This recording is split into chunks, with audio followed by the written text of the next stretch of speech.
And with that, we are off. Hello and welcome. Thank you all for being here today. And we are going to get started with our Climate Advocate Training Workshop. Just a quick shout out. If anyone would like to follow along with us, our slides are available and viewable for anyone. So I'll put that in the chat right now. And we're actually going to start today with a quick poll. We're going to do several polls throughout today's training, but just to get a sense of who's here and what you are here for, let's just get a sense of how new you are to CCL and if you are lobbying this coming week. And what we'd love to do is, in the meantime, while people are also putting in the poll, you're welcome to introduce yourself. Let us know where you're joining by typing in your city in the chat window. You're also welcome to tell us how you heard about CCL. And if you've heard specifically anything with your local chapter already, we'd love to know if you're plugged in on that front too. And at this point, please just know that we are wanting to acknowledge all of you taking time away from your friends, your families, your hobbies to listen to this lesson today and to work on something that's so much larger than any one of us individually. And for that, we're incredibly grateful. We also want to give a quick shout out to all of our friends and attendees calling in from throughout the larger world, especially in the wake of COP26. Today is going to be focused on our US model of organizing, but a lot of what we're doing in the US is obviously applicable to your efforts outside of the US in other countries doing that critical work, building political will for carbon fee and dividend style solutions too. So with that though, if it's all right with you, Solemi, I'll just do our agenda and then pass it to you to kind of start us off. Sounds good? Sounds great. All right, so we know a lot of you are newish to CCL and many of you are taking this training to get prepared for your November lobby experience with your member of Congress. So in this training, what we're going to cover is number one, CCL's organization structure and our values. Number two, how we as constituents create that political will in the districts that we live in, as well as the tools that we use to generate political will. We'll also talk about our methodology, specifically the 5 levers of political will that CCL uses. We'll give you a brief window into preparing for your lobby. We'll go through roles and meeting preparation considerations and how to really coordinate together to get ready for your experience. And we'll also make sure to save some time to talk about our carbon fee and dividend policy and where things stand in budget reconciliation. So with that though, I will just quickly again introduce myself. My name is Brett Cease. I'm CCL's Education and Engagement Director. I'm here in northern Minnesota on the traditional lands of the Anishinaabe in Duluth, Minnesota. I've been with CCL for about 10 years, and this is one of my favorite parts about working with the organization. These online climate advocate trainings are just such a wonderful opportunity to get to know and meet and work with new volunteers throughout the country. So thank you for joining us today. And I'll pass it to you, Solemi. Thank you, Brett. And my name is Solemi Hernandez, and I have the honor to be Citizens Climate Lobby Southeast Regional Coordinator. I am here on the land of the Calusa, and I support volunteers organizing in Florida, Alabama, Georgia, North Carolina, and South Carolina. I learned about CCL in 2017, and I immediately signed up as a volunteer inspired by CCL Nation to create the political will for climate solutions. I am currently enrolled as a political part-time student at Florida Gulf Coast University, and I have been a grassroots activist and community organizer for many years in Florida. And I'm also the mother of 2 wonderful boys, Patrick and Alexander. So Brett, let's use the chat to find out a little bit more about each other today. So in just a bit, find the chat on your screen and click that button, and please chat where you live and what you're most committed to in life and why. So we have here a fellow student from Florida Gulf Coast University. Ashley, thank you for being here in Florida. We have Kate from Cranstonville. We have Leslie from Salisbury. We got Nancy that is committed to protecting all life on Earth from human activities. We got Mark. It is the closer look at budget reconciliation, private provision meeting. We just have a question. These are great. Keep them coming. I think for the sake of time, we'll allow each other to read each other's responses. Each and every one of you has an absolutely valuable reason, so please keep sharing.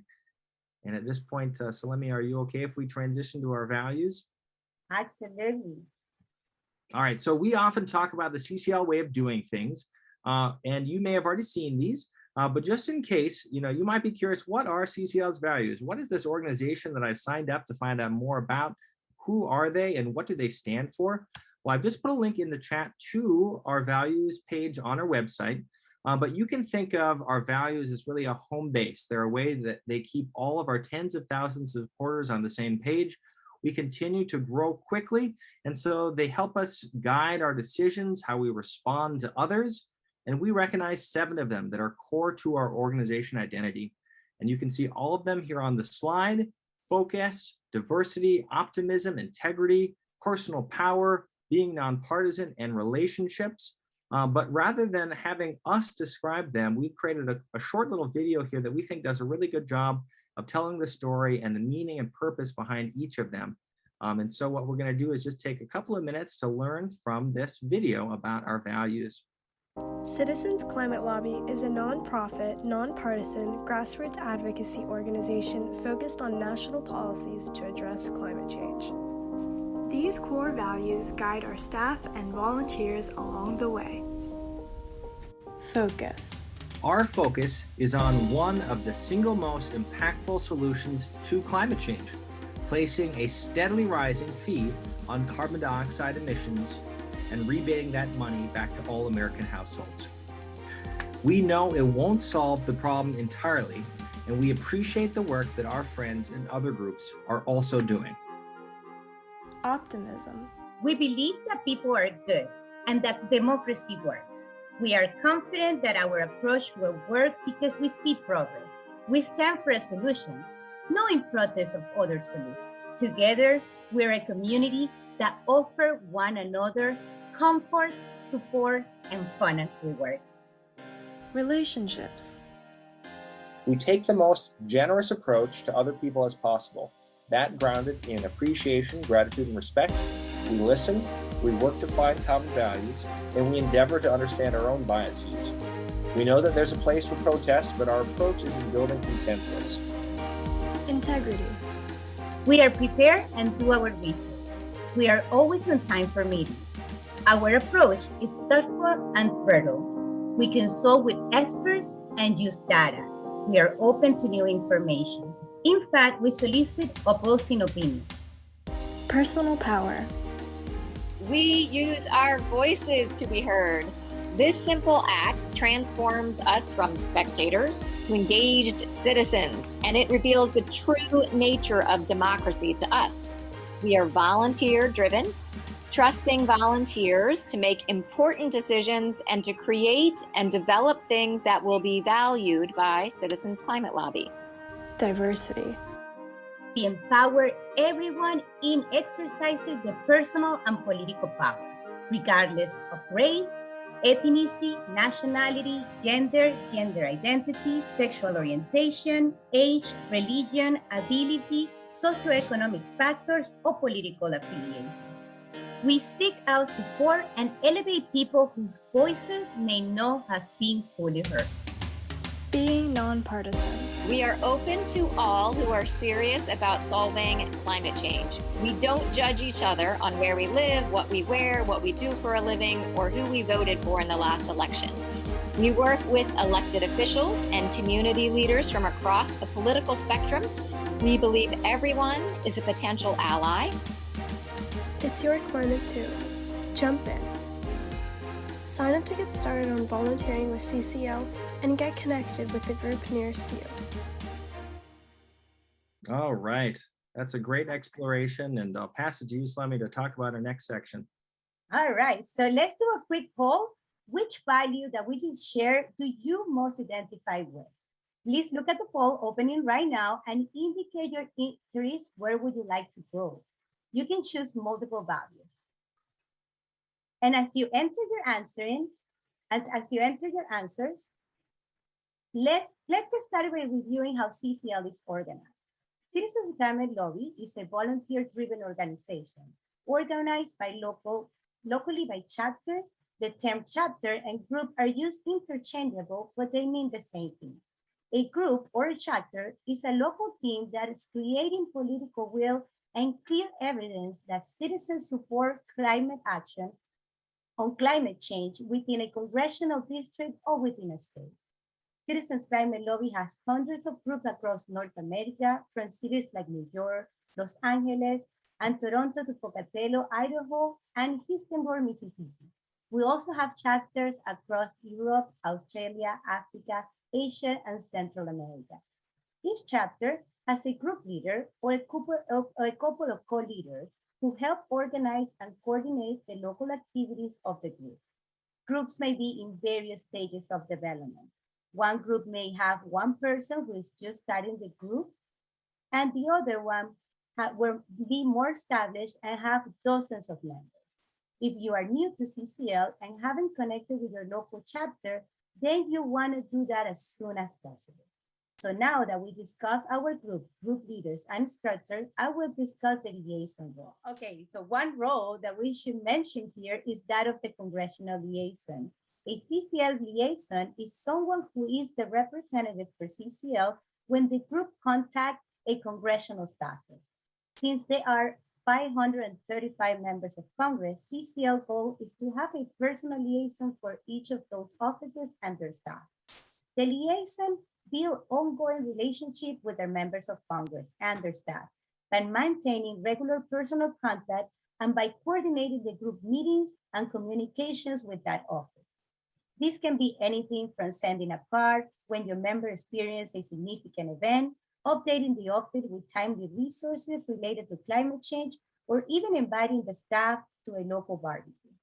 We are working on a complex issue, climate change. So having one consistent point of contact with the office of each member of Congress make our process of communicating about climate change and our solution much more effective. The liaison is the representative for the CCL chapter, and the liaison have the goal of moving that member of Congress towards supporting the Energy, Innovation, and Carbon Dividend Act. Here's an important point of clarification. Even though we have liaisons, each CCL volunteer is encouraged to personally write and call the members of Congress and to do so frequently. Here is one last important point on our relationship with members of Congress, offices, and the confidentiality we expect from our volunteers. It's essential that we don't repeat outside or share via notes or emails what we heard in our meetings. We leave it to the members of Congress, even if they're vocally enthusiastic to make their own public statement about climate. The bottom line is whether it is simply casual question about policy details or any other private comments, it's critical to train ourselves to respect what is said in confidence. When we consistently demonstrate we can be trusted in this way, it opens the door for deeper conversation that can move the member of Congress forward. And with that, I'll pass it back to you, Red. That sounds great, Solemi. Thanks so much for reviewing that. Again, in the chat, I have put a link where you can find out your local group and their contact information for anyone that is curious about how to find that. And for those curious about who your liaison is, you can contact your local group leader. So those two really go hand in hand. As you can imagine, if we gave everyone every liaison's contact information, we'd probably be inundated with a lot of requests.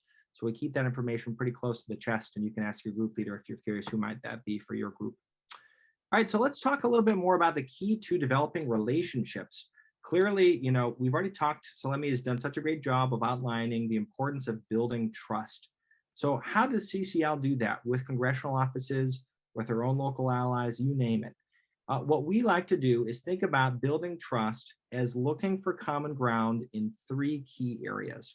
And so since that's so critical for our success, let's explore a little bit about how we can do that for each of these areas. We look for shared values, social connections, and places that we care about. So regarding shared values, it can start on the most simple of levels, right? If you have children or grandkids, consider that most members of Congress or their own staffers have children as well. So highlighting your concern for caretaking for future generations in your meeting, bonding over that shared value right there. Other examples could be anything from outlooks for energy independence, freedom of choice, religious beliefs, you name it. It's always productive to find out where you overlap on those common values so that rather than being at loggerheads, you're looking out and identifying the problem from the same perspective, right? We both agree on this, the importance that energy and environment can go hand in hand. So let's then work together on addressing this common problem. On the social connections, we learn about the people we meet with in advance. For members of Congress, you can find out about former jobs, boards they've served on, schools they attended. You can do the same thing very easily for aides and staffers now, especially in the LinkedIn era that we lived in where everything is online. So you can also do this in the meeting too. And to continue to deepen that relationship, one easy tactic in your meeting is to ask the staffer or the member to tell them a little bit more, to tell you a little bit more about themselves. It isn't just being polite, because these are things we really actually want to know. If there's a hometown or a college connection that somebody in our chapter or a nearby group has, we want to make sure to leverage that trusted messenger and bring that connection into the next meeting for their voice to also help influence and help shape the member towards moving ambitiously on climate. And lastly, common ground can literally be just that, a patch of ground on the earth, our turf, a place that we love or that we know the member of Congress or staffer cherishes. We found that no matter who we talk to, people love their home community and the larger world passionately. So in just a little bit, Solemi's actually going to jump into our first exercise to get us into breakout rooms together using our own storytelling and our own experiences as a basis for practicing building that common ground. But one quick note before we do that, and that is just a review of our one rule. So if you really walk away with one thing today from today's online climate advocate training, we hope it's this. We realize the importance of, even those that may disagree with us, treating everyone with respect, appreciation, and gratitude. We meet them where they are rather than where we want them to be. And I think it's also critical to not feel like you have to be forced into that and to feel Pollyanna or fake about this rule.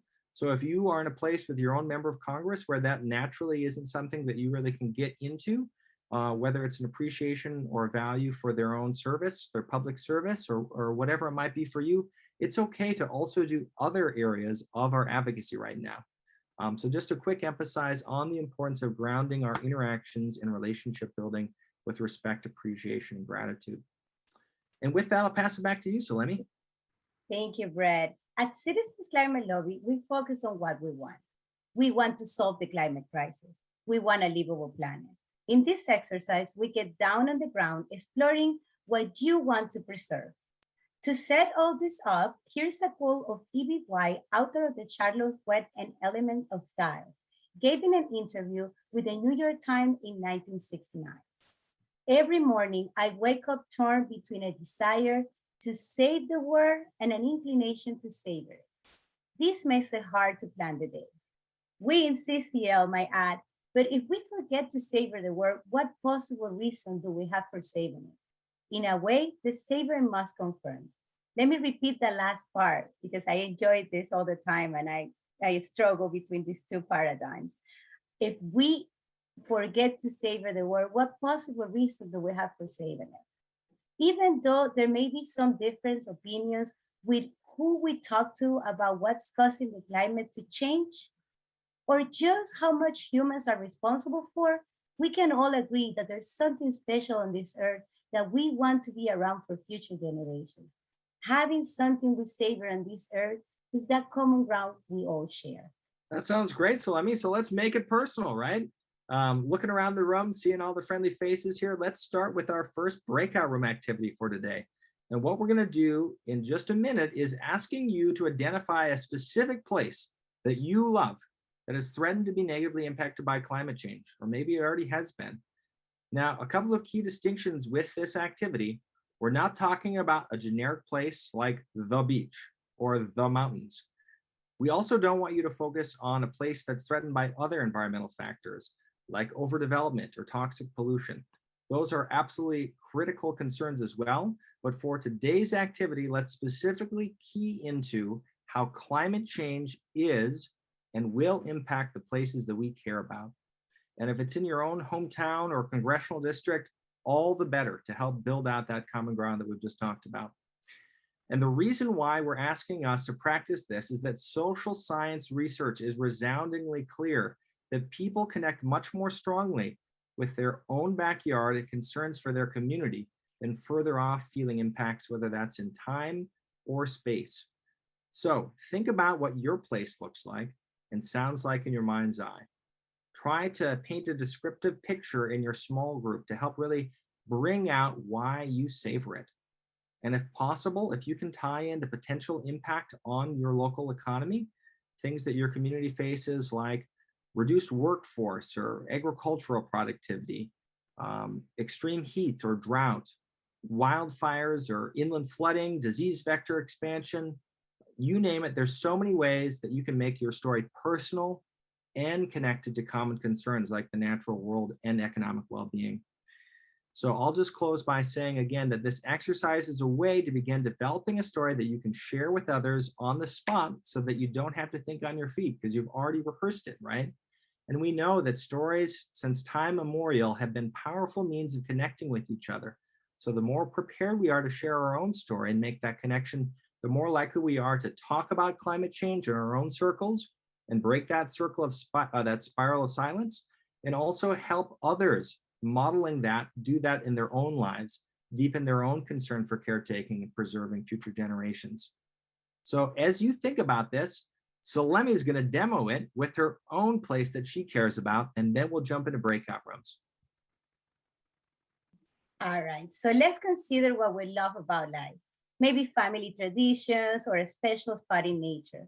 Perhaps music, art, poetry, a certain way of life.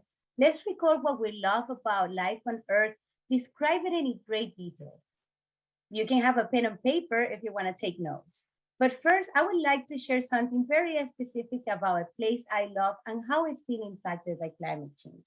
I live in Florida, and I love the natural spaces, the biodiversity, the smell of the seawater mixed with the fresh growing flowers along the streamway. I love, believe it or not, I love alligators and the birds that live there, like this beautiful Rosetta spoonbill. The Everglades ecosystem overall cleans our water. Here's the sad part. Everything in the Everglades is being threatened by climate change. There is saltwater intrusion in the aquifer because sea level rising.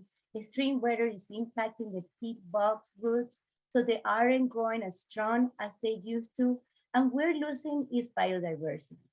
All of this impact Florida tourism and economy, which means less jobs on top of all the natural world impacts. We're gonna go to breakout rooms. Right? You got it. Yeah, I think it's really easy to set up. And again, there's a question in the chat. Hey, I don't know my place very well yet. That's okay. Think about a place. It could be anywhere, wherever you feel comfortable sharing that you value, you care about, you want to convey. We've put the instructions in the chat so that when you go to your breakout room, you can still access them since you won't be able to see this screen share. But we're just going to do this for 5 minutes. You'll be in a group with 1 or 2 other people. So you can see that countdown timer, and we'll make sure that all lines are unmuted so that you can actually talk to each other too. And then at the end of 5 minutes, we'll come back. We'll ask people to share their takeaways in the chat if they have anything that they want to know, and then we'll move on. So at this point, you should automatically be joined with your room, and we'll see you back here in 5 minutes, everyone. All right, welcome back, everyone. Everyone should be back here in about 15 seconds or so. So you're more than welcome in the meantime to share in the chat how things went. We'd love to hear your Savor story in the chat. Obviously, so we went with the micro there, right? We really had the chance to laser into your own area, your own focus, and think about how that is impacted you with your Savor story. Let's now take a step back, actually quite a few steps back, miles out into the atmosphere, if you will, as an astronaut sees things. And the reason why is this. Nearly 20 years ago, our founder, CCL's first president and the person really responsible for creating the organization, Marshall Saunders, heard an inspiring sermon about an astronaut with the Apollo missions named Rusty Schweickart. And so 13 years ago, that story so touched Marshall that he included it as part of that for our very first climate advocate training that Mark Reynolds gave. And so rather than tell the story myself, I've asked Mark, our executive director, to have a chance to really retell this story as he did when he was running these climate advocate trainings so that he could still be a part of us. So it's a 2-minute window in, and we'll have a chance to have Mark take it from here.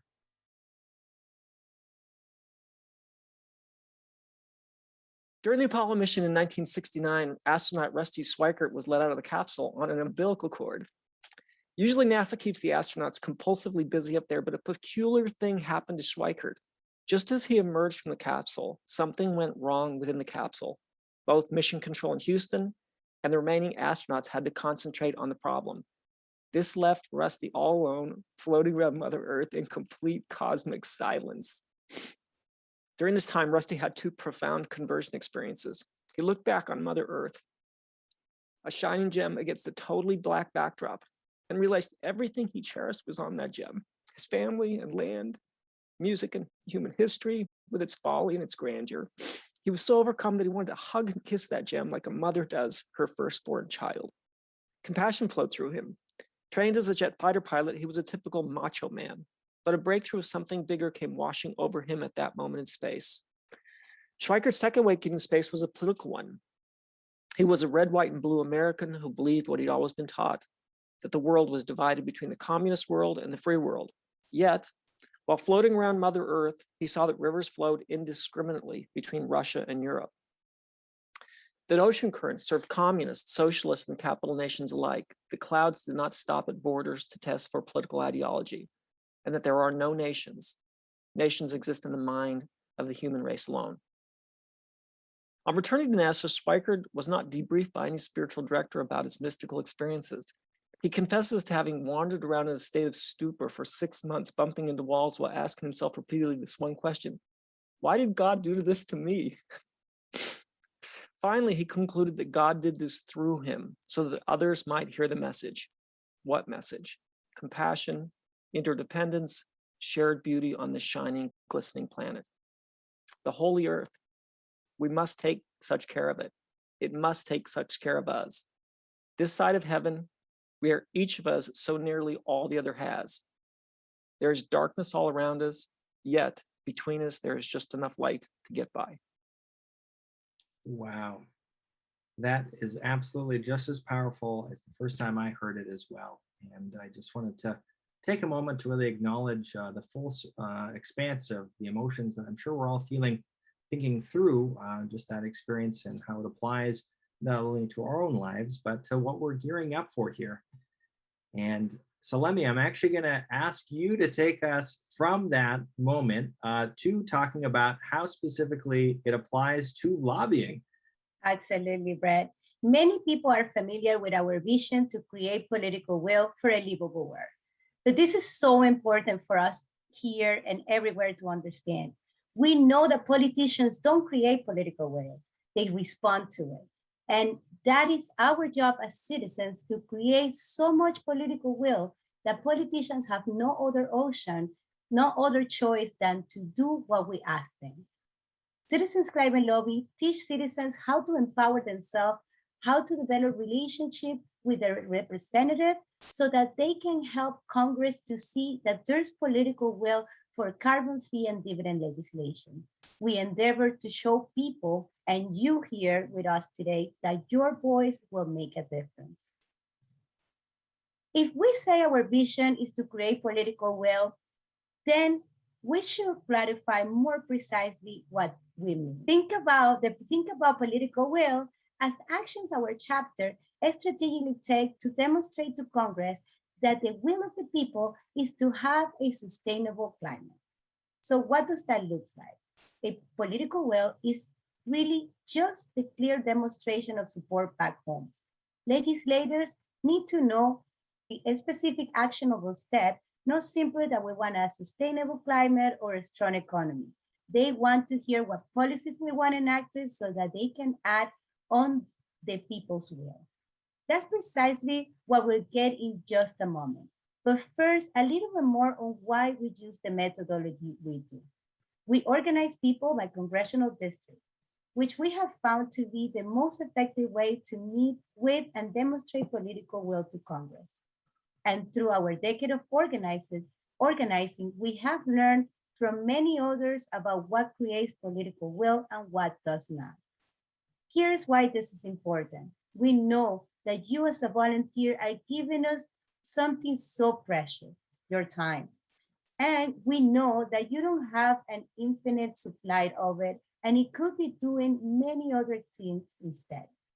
So we only ask you as a CCL volunteer to do things that we all know will have a very good chance of demonstrate the will of the people.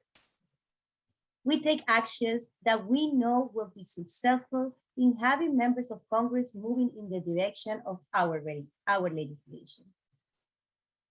And with that, I pass it back to you, Ben. Well, thank you, Solemi. So you might be asking, what creates political will, given what Solemi just shared?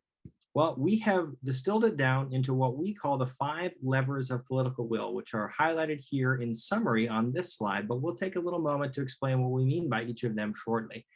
Our 5 levers of political will are lobbying Congress, media relations, grassroots outreach, grass tops engagement, and group development, chapter organizing, and personal development. So let's explore each of these briefly. Number 1, first, there's lobbying, hence the name, right? Nothing is more impactful than constituents meeting frequently with their members of Congress or staff. So we as CCL volunteers meet with them often in order to build that relationship of trust and show them that carbon pricing legislation and other climate solutions is something their constituents want, as well as to educate them on how our proposal will impact their state or district. In a chapter, 4 or 5 volunteers aim to meet regularly with the member of Congress and their staff. That's what we're gearing up for these lobby teams. And even in between meetings, like we talked about earlier, a special volunteer called the CCL Congressional Liaison keeps on checking in with a monthly touch to check in, pass on updates, build that relationship, deepen the trust, and hear what they need from us as volunteers concerned in the district. Lobbying is the most highly leveraged activity that we can do. The second level of political will is media. We work with both print and digital media in order to drive the conversation toward the Energy Innovation and Carbon Dividend Act. Our local chapter's media team coordinate work with local media, newspapers, TV, radio, and social media. They write letters to the editors. Many letters to the editor writers graduate to write op-eds. CCL volunteers secure editorial page endorsements. When a newspaper that endorsed a member of Congress also endorsed the bill, it sends a powerful message to that member of Congress. We got your back if you support this bill. Building on that, we also do grassroots outreach. And so what do we mean by that? We essentially mean recruiting and educate the public. Our grassroots efforts help us give voice to those who care about climate. We know poll after poll, study after study shows that the majority of Americans want Congress to take action on climate change. And so when CCL volunteers set up tables at festivals and events, we get a chance to others about their concerns for climate change and encourage those individuals to write their member of Congress right there and help sign them up with our email list, with our local group activities. And some of you, I'm guessing today, may have found out about us through an online presentation, or maybe back in the day when we actually could table in person. You name it, that's a way that we get people organized and focused on that grassroots level, right? And with that, we also have grass tops. Solemi, you want to tell us a little bit more about that? Of course, members of Congress consistently tell us that they need to hear from local respected leaders. Our members of Congress trust these people and turn to them for advice and guidance.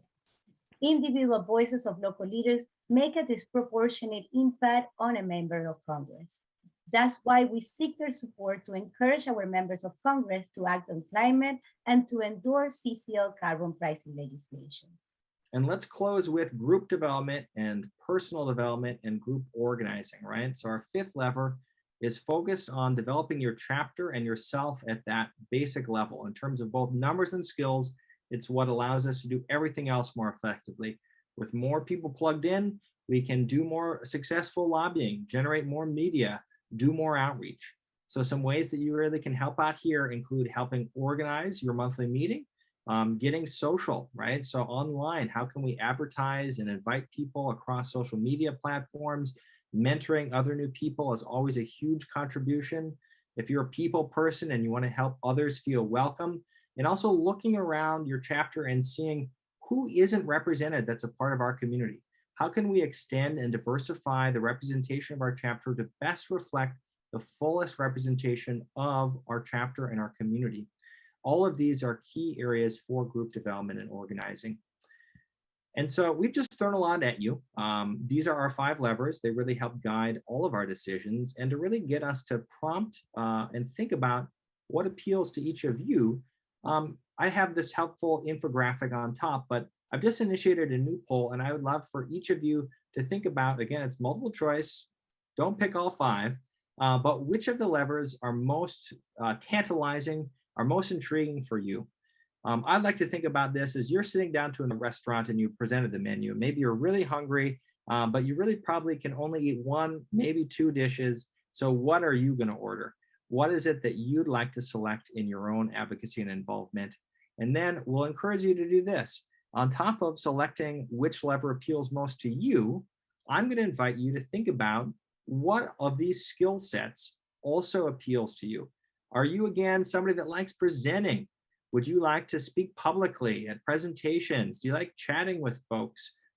Are you more of a writer? Do you want to help with event planning? Do you like doing research, or are you a social media maven? You name it, all of these areas are great ways for you to plug into your chapter. And so just take a moment right now, and whatever you put in the poll is great. And think about this checklist here. What 1 or 2 areas are most appealing for you? And basically write that down so that when you reach out to your group leader to connect with them, you can say today, hey, I took this climate advocate training. I'm really interested in media work and in social media work, or I really want to help research for our next lobby team meeting. Whatever it might be, just take a moment right now to reflect what appeals to you so that you can initiate reaching out to your group leader and telling them after today's training that you're ready to go and plug into your most particularly passionate area. And with that, I'll pass it to you, Solemi, because obviously we'd like a lot more time for each of these sections, but we have a lot to cover in a 2.5-hour time block. So let's transition to the next section. Another thing about organizing in 5 levers, if one lever is stuck, we can pull harder on some of the other levers. For example, you have met with your member of Congress several times, and they agree that the Energy Innovation Act is the best proposal. However, they will not support this proposal until there is support from the primary voters or from businesses in the district. In this example, to demonstrate the support that the member of Congress needs, it makes sense to ramp up outreach to businesses and community leaders, and also to grow your group to broaden your local vocal base of support. What we're trying to do together is not going to be easy, but citizens who are passionate, well-trained, organized by district, and who have a good system of support can more than influence the political process. We are committed to build ongoing positive relationship with our community and with members of Congress in order to create the political space that allows this member of Congress to move in the direction we want. So when we talk about building a relationship, why is this important? We'll actually let our development director, Lene Pettengill, tell us this story to really highlight the power of how CCL volunteers around this country are shaping and making a difference in their own communities. So this is one great example, and I'll let Lene take it from here. I'm going to share one quick story to illustrate the power of our volunteers. This is Piper Christian. After attending a CCL conference as a high school freshman, she founded a climate club at her school. She and her classmates audaciously decided to pass a pro-climate resolution through the Utah state legislature. They found a Republican to introduce the resolution, but it wasn't granted a hearing. So, not to be deterred, Piper and friends organized a youth-led mock hearing where 100 students from across the state testified. But the resolution still didn't pass that year. So Piper, along with CCL's statewide network, leapt into action. Over the next year, constituents lobbied and called every single state legislator. They also organized a youth lobby day. They got the resolution endorsed by 12 major Utah businesses. They led the Utah Earth Day parade, and they got their stories in the papers. These efforts paid off. The resolution actually passed in 2019, but it didn't stop there. The resolution inspired 18 Utah cities to pledge going carbon neutral. The state passed 5 more climate bills and created a climate roadmap in 2020. And these relationships just led a group of 25 prominent Republicans in the state to publish an op-ed in the Deseret News calling for a price on carbon. Also, prominent Utah members of Congress, such as Senator Mitt Romney and Representative John Curtis, have begun advocating for national climate solutions as well. Representative Curtis went so far as to found the Conservative Climate Caucus in the House, which now has 60 Republican members. These are the kind of relationships that CCL volunteers are building with their communities and their members of Congress. And I'm happy to share that Piper now serves on the CCL Board of Directors. That is a great story, and it's exactly at what is at the heart of CCL's methodology. So let's talk just a little bit more about a quick review of why we feel so good about the methodology that we take. And to do that, let's just focus on our bridge building approach, right? So 9 years ago, people said the common wisdom was that there was no way that you can get Republicans to sponsor a resolution in Congress that said climate change was real, significantly influenced by humans, or that Congress should actually do something about that. But CCL volunteers, especially in the Northeast, chose to see that as a real possibility and worked with then Representative Gibson to introduce and then reintroduce the Republican climate resolution. 7 years ago, people said there was no way that you could get Republicans and Democrats to sit down together, much less form and join a caucus with the word climate in its title. It's amazing how far we've come since then, right? But CCL volunteers chose again to see that as a possibility and worked with Representatives Deutsch and Curbelo to create the Climate Solutions Caucus, which again now is not only in the House, but in the Senate as well, working on one of the most pressing issues of our time. Even 4 years ago, people said it would be impossible to believe that Republicans and Democrats would be willing to co-sponsor and introduce significant carbon pricing legislation together, as it hadn't happened in over a decade. CCL volunteer leaders chose to see that as a possibility. And today, the Monumental Energy Innovation Act is a direct result of that decade of hard scrabble organizing that all of our volunteers, including you, have been a part of that. So thank you for being bridge builders. And what we're going to do is actually jump into thinking about how we've done that. And so I'll invite Solemi to kind of start us off with an activity here. We have explored our values and yours. We have talked about the 5 levers of political will and how we're using them across chapters. But how do we inspire Congress to lead? And how do we get people to join us in helping Congress to find its way forward on this? How do we have those conversations, Brad? Well, that's a great question. And there is no one right way.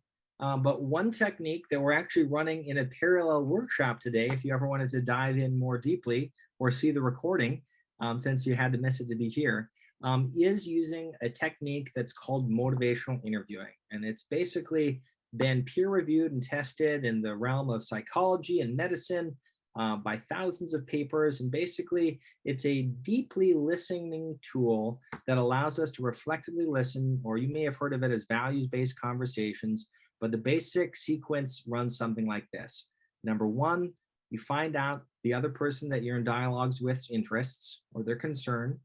Number 2, you reflect back to them that concern that you've heard them say, just to make sure that you're actually hearing them correctly.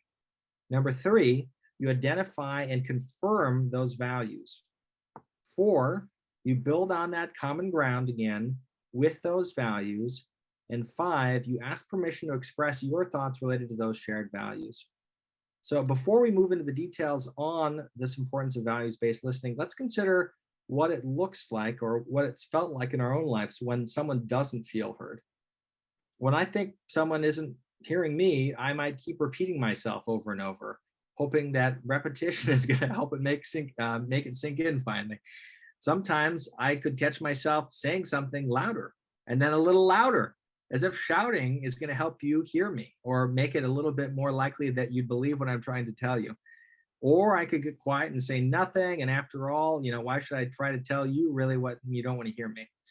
I might turn on my cell phone, check out, even walk away, you name it. These are all telltale signs of something going on where you really are invited to lean in and apply these principles. So if we want to have our turn to talk to someone and have them be ready to listen to us, we can start by deeply listening first. And so what we're going to do is actually start by practicing this. And then we'd like to encourage you, especially on these open-ended questions that we're going to be practicing, to include them in your own lobby meetings. And so in your breakouts with your mock lobby members in a little bit, feel free to apply these skills as well after we practice them. And since there's over 100 of us, we're going to do this in the chat. So it might be a little bit more clunky than if you were doing this in dialogue in person. So just know that we are okay if right now this is still all new and it doesn't quite click fully at the first pass. So what we're going to do is think about one key question that we might hear about when talking about carbon pricing and the importance of including it in the reconciliation package right now. One that has come up, especially in some of our congressional offices, is a very important concern about what about underserved communities? Won't they be negatively impacted from rising energy prices? And they're already suffering from COVID and all of these other challenges that are going on. So really, what about underserved communities? That's the key question that we're in dialogue hearing somebody else ask us. So in the chat, what I'd like to encourage each of us to do for each of these 5 steps that we've explored is think about how we can practice this in dialogue. So put in the chat what you might do to find their interests, what they've shared in this concern or this opening back and forth in the dialogue. Just as a reminder, that first step is finding the other person's interests. So in the chat, share what you might use as a statement or a way to really acknowledge and identify their interests based on what they've shared so far. It could be something simple like, I'm so glad you shared that. Thanks for bringing that up. A great question. I am so glad that you asked. I appreciate your enthusiasm for the importance of underserved communities. You name it. Let's think about what that might look like in your own life. All right, so UD says, what are you most concerned about within your community related to climate change? Richard says, tell me more about what your interests are. What's important to you right now? Kim said, what I heard you say is, tell me a little bit more about that. This is great. Keep them coming. Practice this reflective listening. It's going to help us all go a lot further if we have it dialed in. All right, so I see a couple of these examples actually going into the second step, which is especially focusing on reflecting back what you think you heard them say. So I'll pass it to you for this one. So let's reflect back and confirm what we think we've heard them say. They asked about underserved communities already suffering from COVID and expressed worry that the Energy Innovation Act will harm those communities already suffering. Using your own words in the chat, tell them what you heard them say and ask them to confirm or correct you. You may say, correct me if I'm wrong, I think I heard you say, or you can say, if I am hearing you correctly, it sounds to me like you think, have I got that right? Let's populate the chat and continue those awesome answers Brett was reading. And we go over some of them, Brett, if you don't mind. I'd love to. Yeah, Lori says, show them you really care. Listen hard, reflect back with confirmation. Leanne says, thank you so much for bringing up underserved communities. I'm passionate about stopping climate change because underserved communities will be most impacted by climate change. Paul says, I'm learning a new perspective from you. May I please check my understanding with you? These are all great. I absolutely love how people are taking it and embodying it into their own way of saying these. So keep it up. And again, this should be maybe a little bit awkward at first, but it should slot in pretty quickly with a natural way that you can actively reflect back what you're hearing to deepen the dialogue. So let's think through that third step then. If we're going to identify and confirm their values, what are we going to say to help them feel like we are identifying or naming what they're concerned about?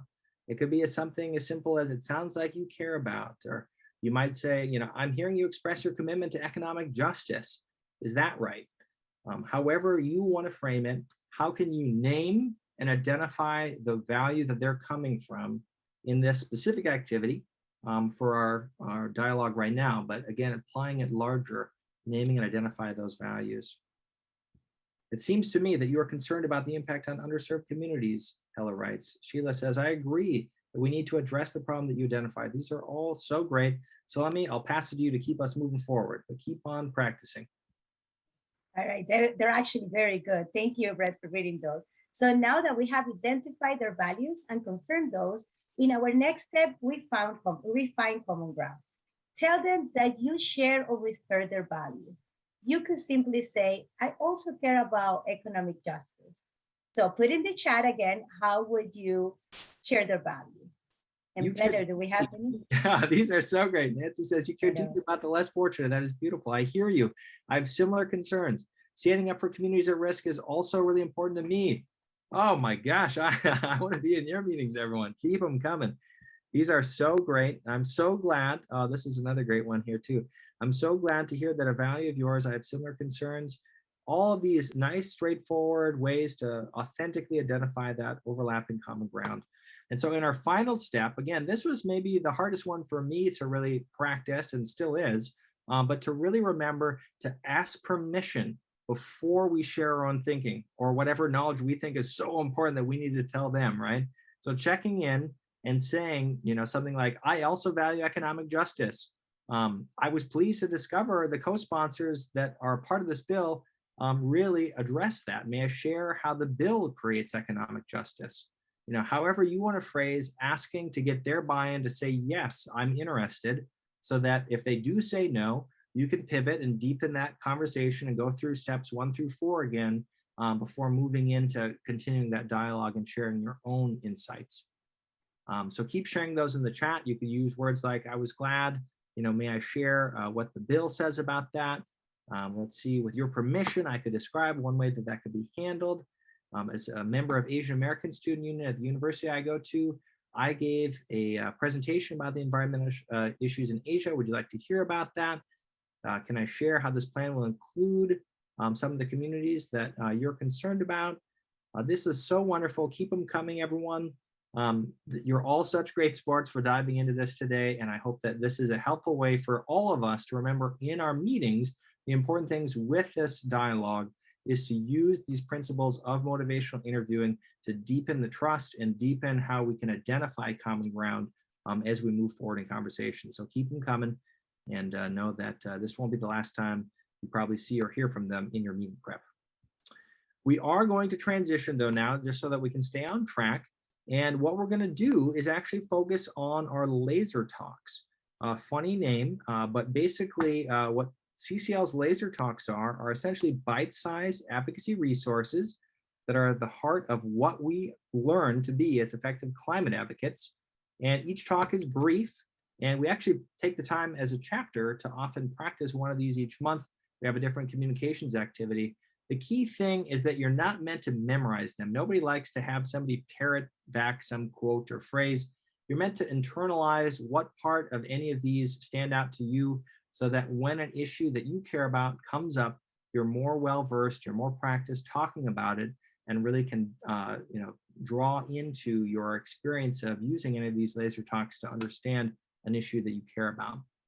And what we're actually going to do to achieve that today is specifically think through one of our laser talks that is about why CCL, what's up with why CCL even likes pricing carbon.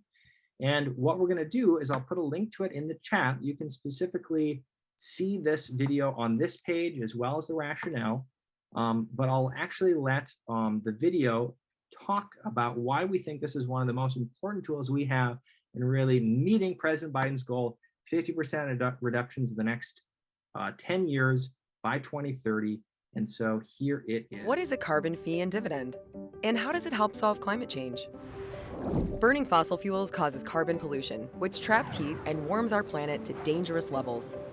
To stabilize our climate, we need to stop carbon pollution. How? By changing the rules to the game. Right now, carbon pollution is free for everyone. With a carbon fee and dividend, fossil fuel companies pay a fee when they pollute the air. Since most companies like saving money, they'll change their behavior to avoid the carbon fee. They will become more energy efficient or clean up their act with cleaner energy. With this policy, our carbon pollution goes down while green goods and services go mainstream. Costs for some things will go up, but for many purchases, we'll be able to substitute a greener choice. And as businesses move to greener products, they'll provide us with more affordable green options. For example, car companies will shift to producing affordable electric cars. And power companies will replace fossil fuels with clean energy. And remember that carbon fee?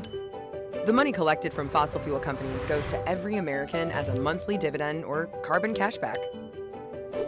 People can spend the monthly cashback however they want to, helping everyone afford the transition to green energy. When we stop burning fossil fuels, our air will be clean, our health will improve, and our climate will stabilize. All we need is a price on carbon, with the money given back to the people. Learn how you can support putting a price on carbon at cclusa.org. All right, that's an excellent review of these main principles behind why we support a price on carbon. And what I'm going to do is model in your meetings, or as you talk about this with the general public, friends, family, you name it, in conversation, you can focus on what really stands out for you. We're not telling you if you have a very important, if you have something that you authentically really love about this policy, use your own words, your own language.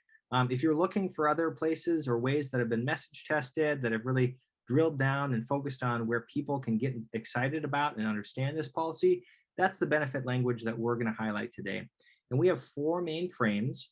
And again, in every meeting, you're not expected to uplift all 4 of these. If you want to just drill down into the importance of, saving lives and preventing premature deaths from health pollution, you're more than welcome to do just that one in the meeting if you think that's going to move your member forward.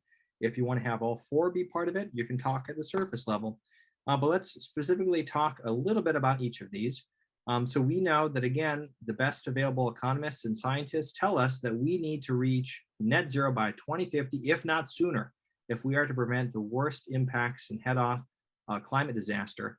And we also know that a strong economy-wide price on carbon is going to help us achieve that, right? It's going to put us on track as one of the key pillars behind policy that can drive us to emission reductions of 50% by 2030 and net zero by mid-century. So really focusing on the science-based targets there in this one and aligning that with how this policy helps us achieve it. We'll show a couple of charts again in a little bit, is a wonderful area of messaging.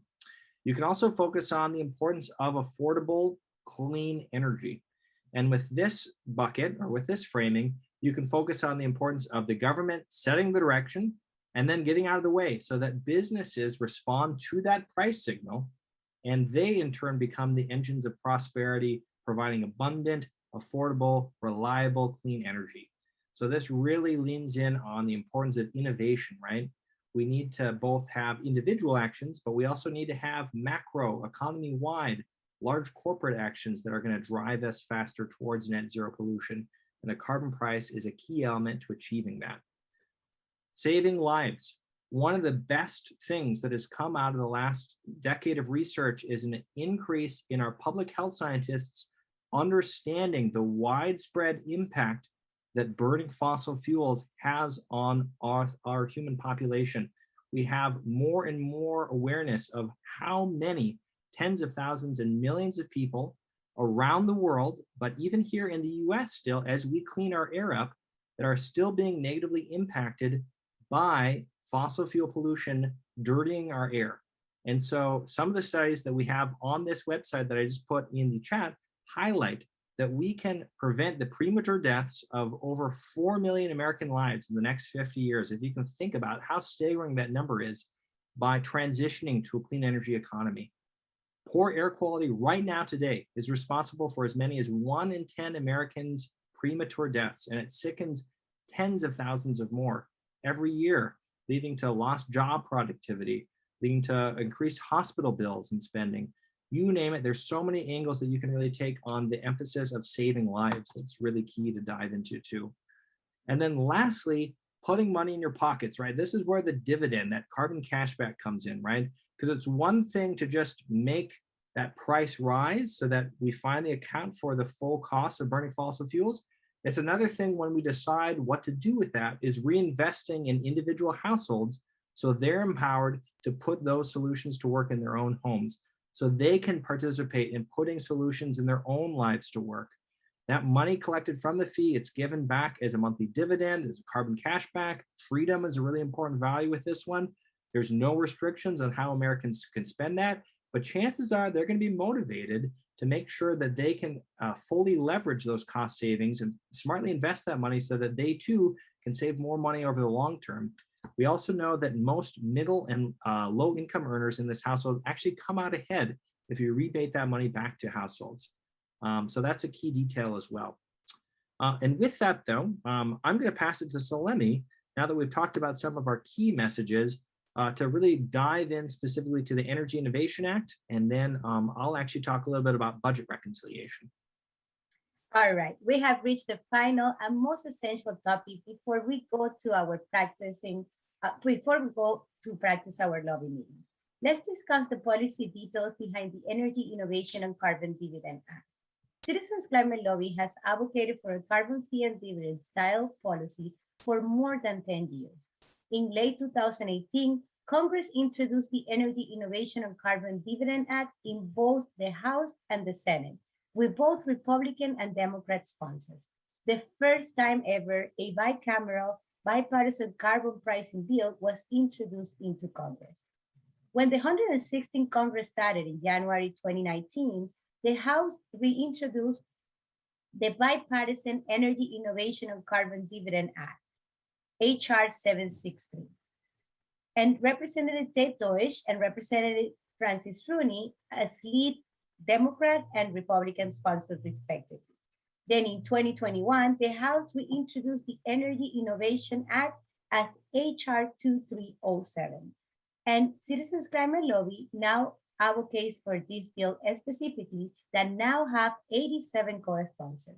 So let's go under the hood and find out a little bit more about this monumental act.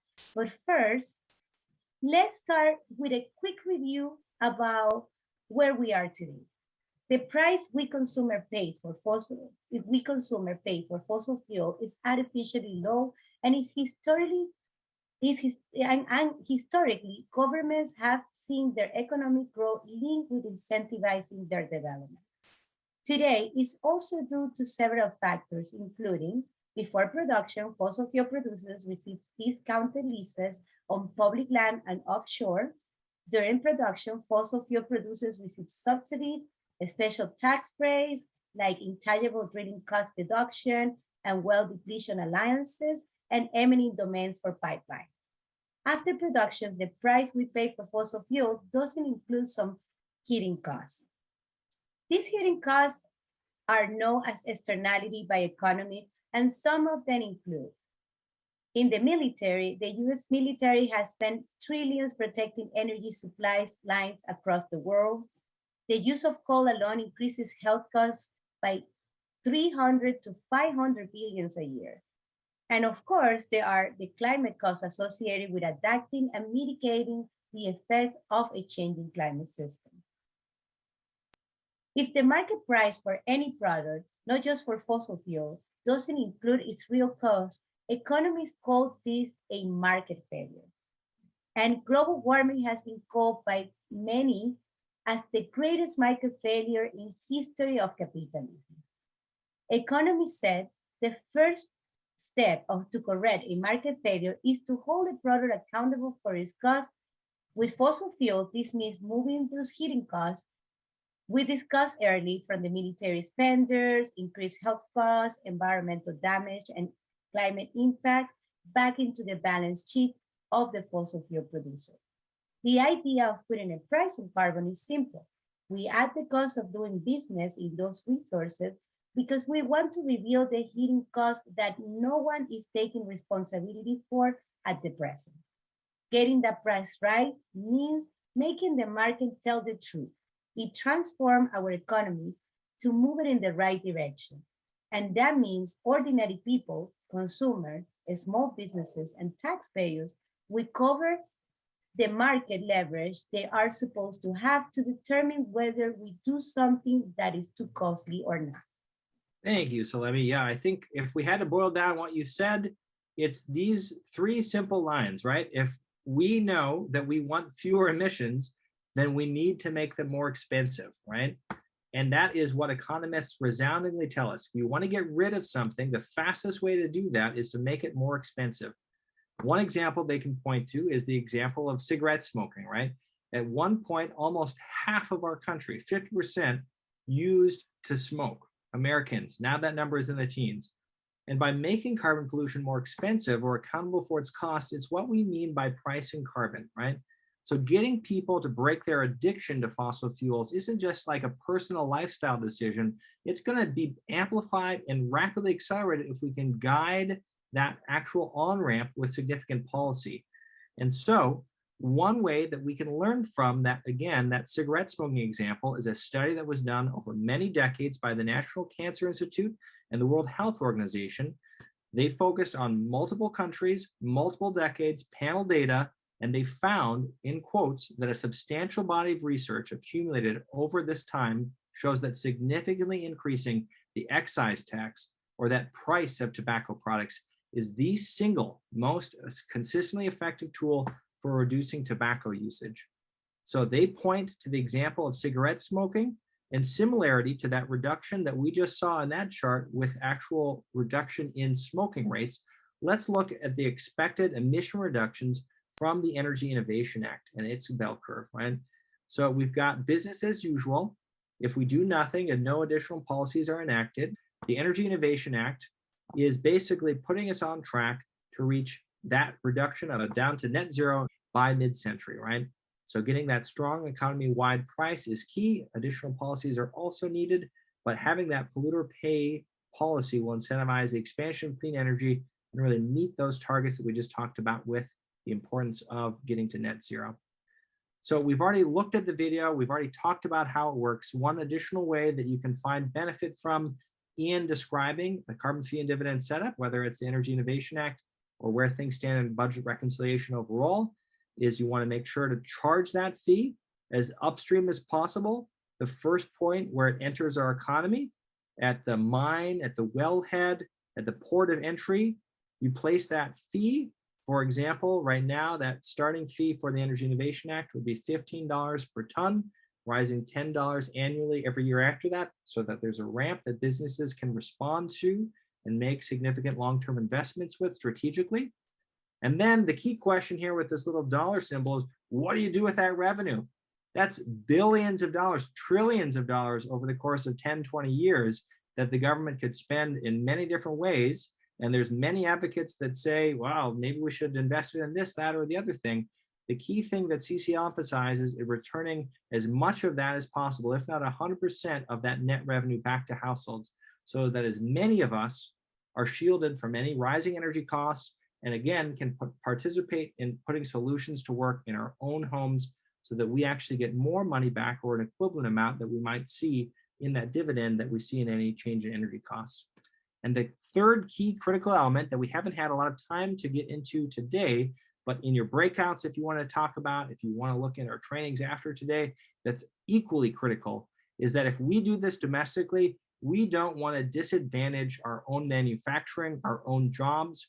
We want to make sure that we are at cost parity with other countries. And so in order to do that, we propose a border carbon adjustment. It's what Europe's already proposing and is rolling out in the next several years. It's what Canada's thinking about. It's what all major economies in the G20 summit and other discussions are thinking through. And that just basically means that if you have a country that doesn't have an equivalent price trying to import those goods, you'd make sure that you put that price up at your border so that you're not incentivizing a flood of cheap, heavily emitting goods being into your country and disadvantaging your own domestic manufacturing. And if you export something onto the world market, if it goes to a country of origin that doesn't have an equivalent price, that money is rebated back so it's still competitive.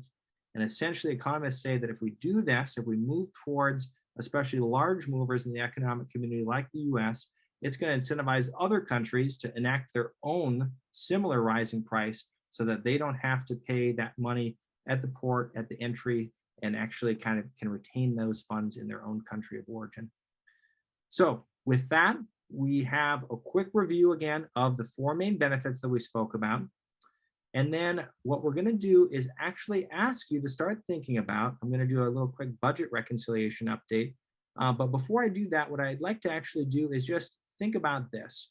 Take a moment right now and write down what you are most curious about still about the Energy Innovation Act. You can definitely share what excites you in the chat. But if you have questions that we've briefly touched on that you really want to dive into more deeply, in just a little bit to give you a preview, in about 15 minutes, we're going to break out with experts, with real mentors that have been involved with CCL for years, and you'll have a chance in small group dialogue to ask those key questions. So feel free for a moment to write down anything that you still feel like, hey, you've gone way too quickly on this area or this topic, and know that for 10 minutes in that small group breakout, you're going to have a chance to really start exploring some of those questions and those key areas that you wish that we'd had more time to talk about so far. In the meantime, while you're thinking about that, I'm just going to provide a quick key context, because I know it's on a lot of people's minds, about where things stand in budget reconciliation, right? And so at this point, the biggest thing that I'm excited to share, and I can put a link in the chat where you can also find out more about this on CCL Community, is that in spite of all of the uncertainty that we still might face, there was a wonderful update that was reported a week ago, over last weekend, in Bloomberg Media, that basically quoted Senator Whitehouse, one of our real carbon pricing champions in the Senate, that basically highlighted that he said he had the votes for 49 out of 50 senators, as well as the confidence of the House leadership and the White House in agreeing to include a carbon price in budget negotiations for the reconciliation package. Now, 49 out of 50 clearly indicates that we're still one short, and you might be able to guess who we think that 50th vote still is. But if people are curious about specifically that article, I'll put a link to it in the chat, actually through our community portal. Here is the update from our strategy director. And then here is the specific Bloomberg article, if you're also curious about that. And the key thing to highlight here right now is that both the House and the Senate are still developing and finalizing their draft legislation. Once they do that, they're going to pass those respective bills. Our government affairs team says right now the House is going to go first, but the Senate is really where those provisions are going to be included. And that's going to be the draft legislation, based on those two bodies that matters most. Focus more on the Senate right now. After those two both pass theirs, there's going to be some adjustments. It sounds like it's most likely not going to go to conference committee. What's probably going to happen is that the House is then going to take the Senate's bill after they got the input from the House and just accept it or try to vote on it as is, rather than hashing out any differences, so that this can be more wrapped and focused on.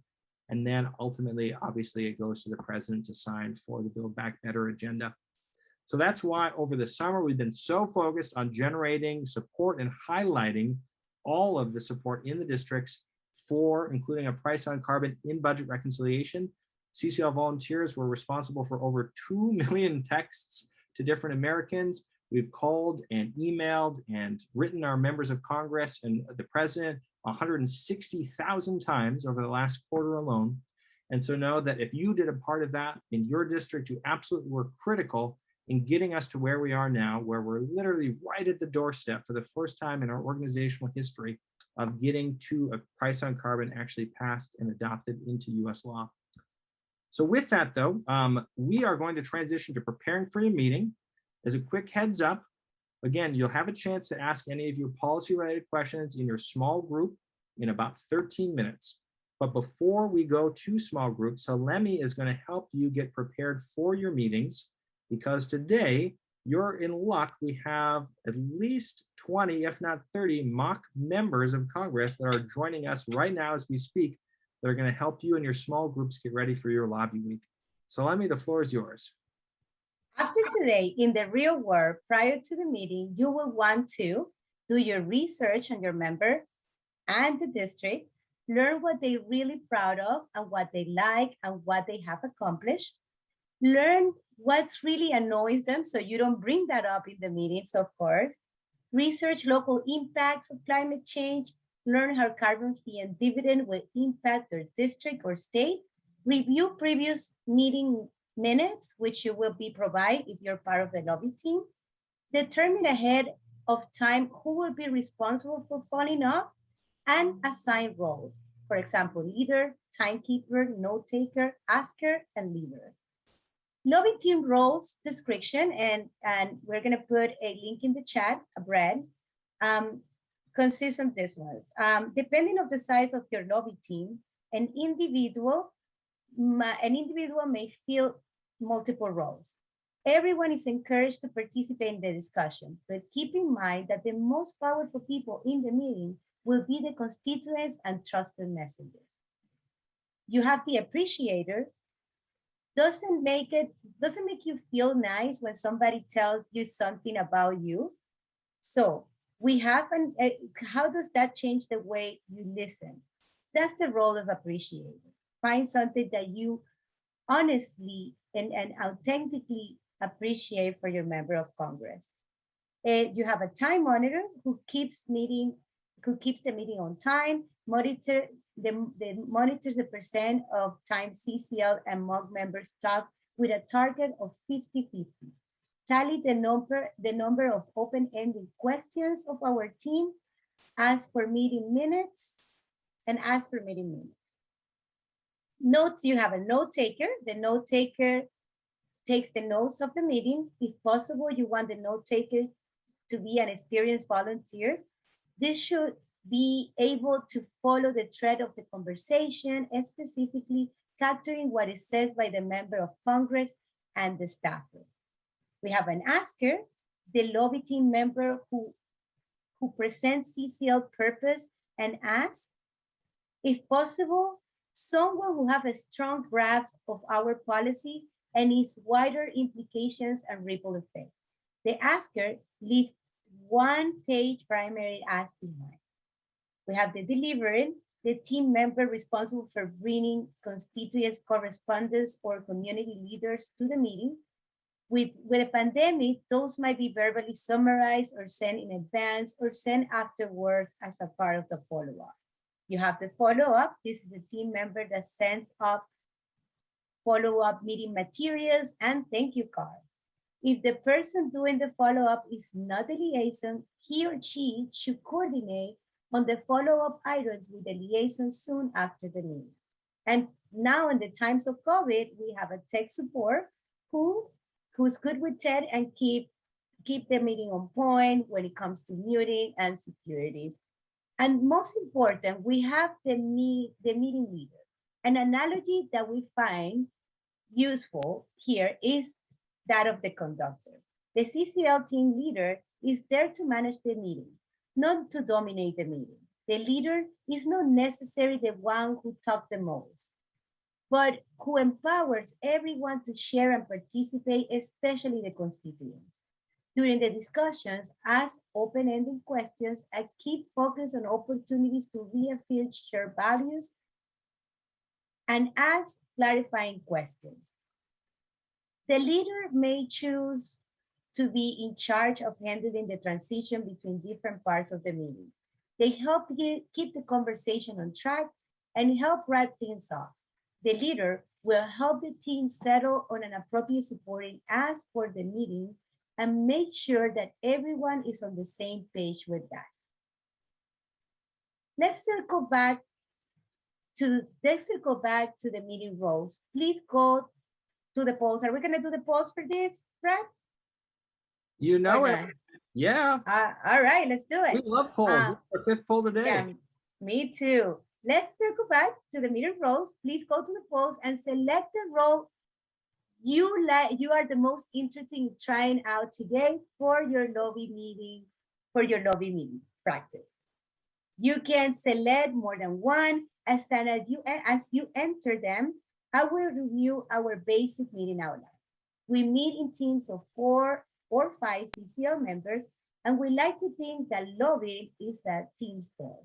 We start by thanking the staffer or member of Congress for meeting with us. The timekeeper asks how much time do we have for the meeting. We introduce ourselves briefly. If the meeting is with the staffer, then we ask them to tell us a little bit more about themselves. Show appreciation for something that they have done recently that you sincerely appreciate. It doesn't have to be something about climate change or the environment. Explain our purpose to create the political will for a livable world. Briefly state our request, support, or introduce legislation that puts a fee on carbon based on fossil fuel and returns the revenue to American households. Then mentioned that we have more to say on that, but first we would like to discuss their concern. Listen and discussion. Here are possible questions you could ask to further the discussion, but be flexible based on your own relationship with your member of Congress or that office. For instance, rather than react to the answer, it's more important to help them feel heard. You might ask, what might be preventing the representative from supporting this legislation? Who in our district we need to convince about the merits of our proposal to win your support? What is your preference to lower emissions? Having done your research, you'll probably be able to anticipate what the response is. Finally, deliver our ask. Or if you have indicated that they are not ready to introduce or support our policy, then introduce a secondary request as a building block. We have many supporting us that you can go for.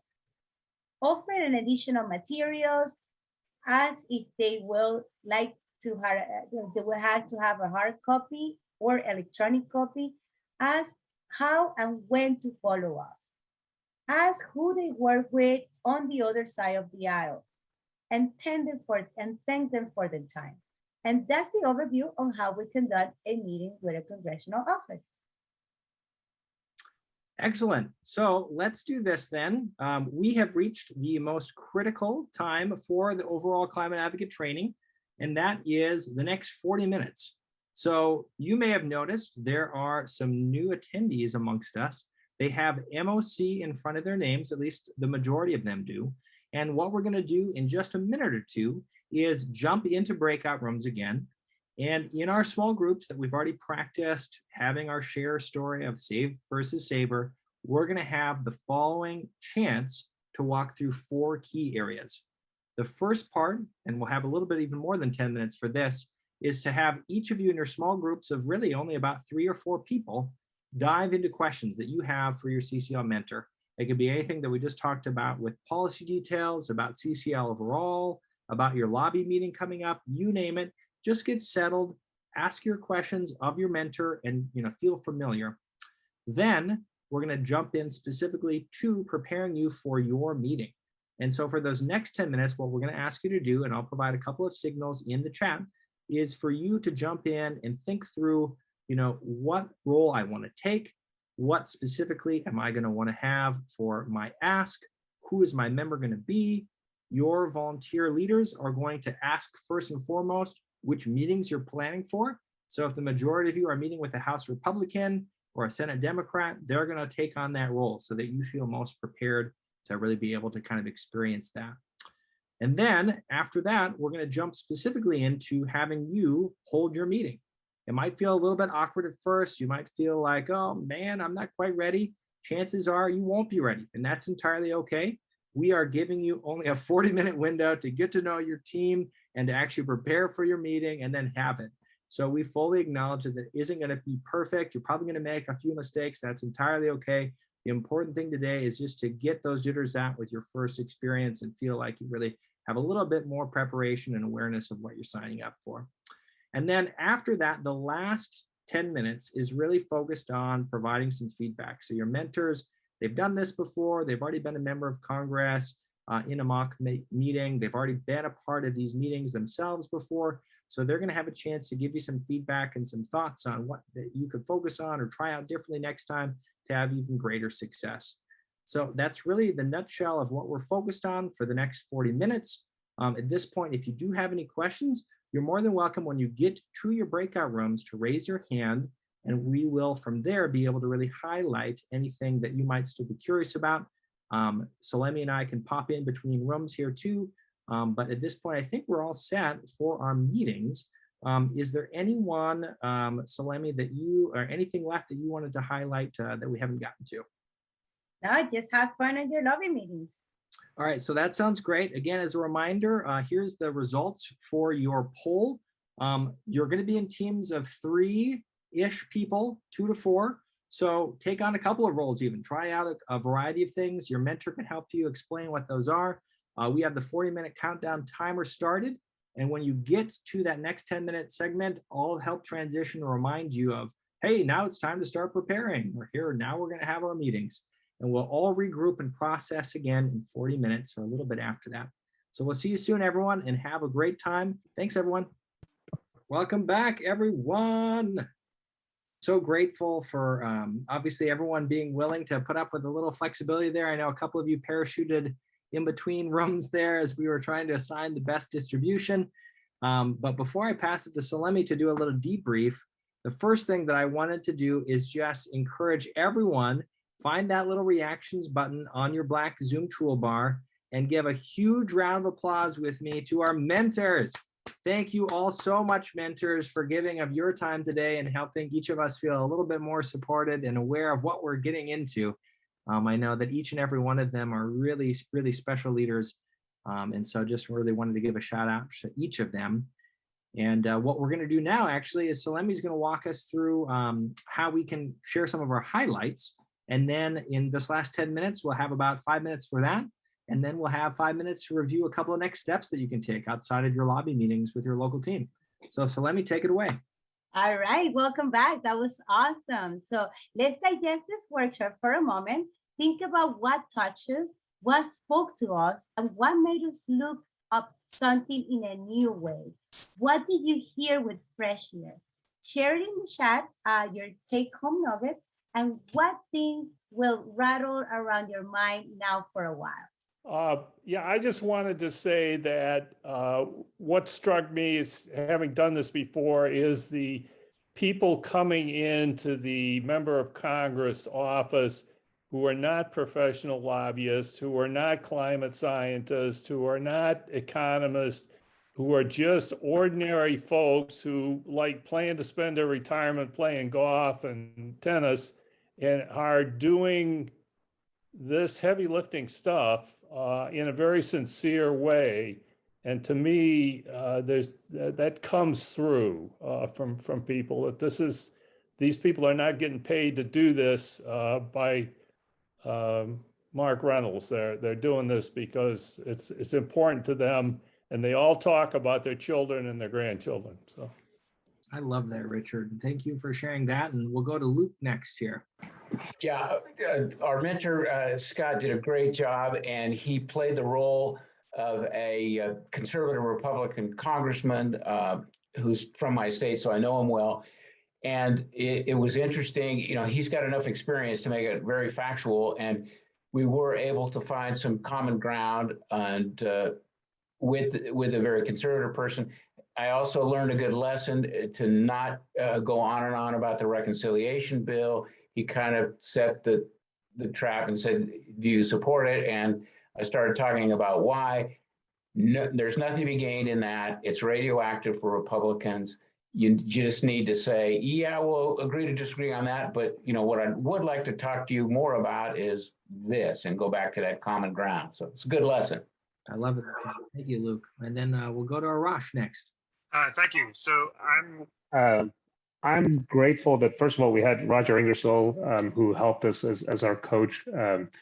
He did a great job of guiding us through the conversation, even though all of us were really new to this process. I'm especially new, of course, both through lobbying as well as what CCL does. I was impressed by the variety of age group essentially within our team, even though some of us lacked experience, everybody was excited, interested in jumping in and actually talking about how we can have a conversation with a senator. So I'm excited. I actually really enjoyed that conversation. I learned quite a lot. I took a lot of notes as far as what we could do for preparation, questions we can ask, appreciation that we can give to the senator. I love hearing that, Arash. These are so great. Solemi, do we have time for two more? I think so. Yeah, so first of all, our mentor, Bruce Jameson, was also fantastic. He role-played we all had Democratic senators in our states, or Democratic Congresspeople, so that's what he decided to role-play, who was in favor of the carbon dividend, blanking brain fart, Energy Innovation and Carbon Dividend Act, but not quite in favor of a carbon tax in the reconciliation bill yet, because some of the details around where the money collected would go haven't quite been worked out. So we were kind of trying to convince him to support something like that. But my key takeaways were that sending the primary ask beforehand is important, as well as really working on building the relationship rather than trying to extract as much commitment as you can get in that, short 10, 15-minute meeting. And if you're nervous, that's fine. That shows that you're a real human who's passionate about an issue, rather than a professional lobbyist that they might be used to seeing every day and sick of seeing. So I guess have a conversation, because they're really normal people. Excellent point, David. You're getting a lot of support there in the chat here too. And please know that this is only the beginning of your journey, right? And so I'm going to share a couple of quick next steps, and then I'll pass it to Solemi to wrap us up here. But know that outside of your journey today, we are here for you as a supportive community to continue to make sure that you feel like you have the resources and the team around you that you need. And so what I'm going to recommend outside of your lobby meeting are 3 things that you can do from the local micro level to the larger macro level. The first of which is getting involved, if you haven't already, in calling your senator to make sure, if they are a Democratic senator, that they know that you support wanting them to include a carbon price in the reconciliation package. And if you've already done that, rope in another 3 or 5 of your friends. The short link is here on the slide, as well as in the chat now. It's just cclusa.org/Senate-call. And all of the script and information is available for you to find out, and make it really easy for anyone in the community to try out. So that is our current action campaign. If you're also interested, we have a really amazing phone and text bank team that literally is responsible for millions of phone calls and texts being sent out in the last couple of months. So if you have always wanted to, I know that a lot of the mentors on the line here have been helping lead the charge on that front. You can sign up here in the chat. If you just search for phone banking or text banking in CCL community, you should find the link right there at the top too. But they're always looking for more people to help them out. And it's a great opportunity to meet, if you're phone banking, other climate concerned people, if you're text banking, regular everyday Americans, to help ramp up their concern for climate and take action as well. So check those opportunities out if you've ever wanted to try that out. Lots of people have said that's the best phone banking experience they've ever had. And then lastly, if you have questions outside of today, specifically on budget reconciliation, none of us are experts, right? We're all learning as we're going. And, if we had a crystal ball to know what it would take to get Senator Manchin to join the party, obviously we wouldn't be here doing this. But there's a lot each of us still can do in our own districts. And we have a wonderful training topic page on budget reconciliation actions in particular. So you're more than welcome after today to check that out. All of the resources and training that are going to help get you up to speed from CCL's perspective are there on that single link that I've just put in the chat. So we are at time, but Solemi, I know that the floor is yours. I'm going to close us out with a video, but before I do that, I do want to initiate one quick poll, just to make sure that we get your feedback here on the line for those that are still here, to let us know what you thought about today. You can also make sure, again, as a reminder, the slides and Solemi and I's contact information are here in the chat. We'd absolutely love to be in touch with you if you had any feedback, especially if you feel like there's ways that we can improve this opportunity. Feel free to email us. We're not strangers. So Solemi, the floor is yours, and then we'll close with a video, everyone. Well, thank you everyone for joining us today. And remember that we are not dependent on our leaders. It's up to us to create the political will needed for climate solutions. And while you're taking to these lobby meetings, the most important thing is your personal story and how it's affecting your community and your family and your loved ones. So thank you so much for being here, and again, being part of the solution. It's up to us to create a livable planet. And we are the ones that we were waiting for. If not us, who? If not now, when? Have a wonderful Sunday, and thank you for being here. I got hope because all of you.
listening to this episode of Citizens Climate Lobby's training program. You can tune into more episodes anywhere podcasts are available. Inspired by what you heard today? Join Citizens Climate Lobby to advocate for bipartisan climate solutions. Go to community.citizensclimate.org to find more trainings, resources, your local chapter, national action teams, discussion forums, and more. Be sure to like our Facebook page and follow us on Twitter and Instagram @CitizensClimate. We also invite all of our listeners to subscribe to our YouTube channel for more inspiration. And together, we are creating the political will for a livable world.